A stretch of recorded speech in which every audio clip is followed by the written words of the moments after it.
প্রায় খবরের শিরোনামে উঠে আসে রেলওয়ে ট্র্যাক পার করতে গিয়ে হাতির মৃত্যুর খবর। 2021 সালে তামিলনাড়ুর হাইকোর্ট রেল লাইনে হাতি মৃত্যু ঠেকাতে বন দপ্তর ও রেলওয়েকে নির্দেশ দিয়েছিল।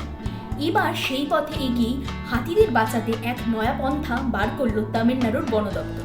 তারা এআই প্রযুক্তি সহ 12টি টাওয়ার বসিয়েছে মাদুকারাইয়ের রেলওয়ে ট্র্যাকে।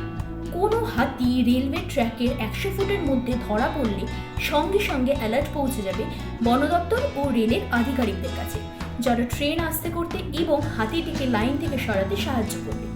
এর জন্য রেলওয়ে ট্র্যাকের পাশে কন্ট্রোল রুমও খোলা হয়েছে।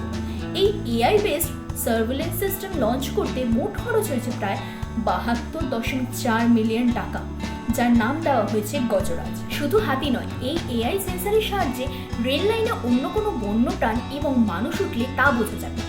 এমনই নানা খবরের আপডেট পেতে চোখ রাখুন নিউজ 18 বাংলা ডিজিটাল।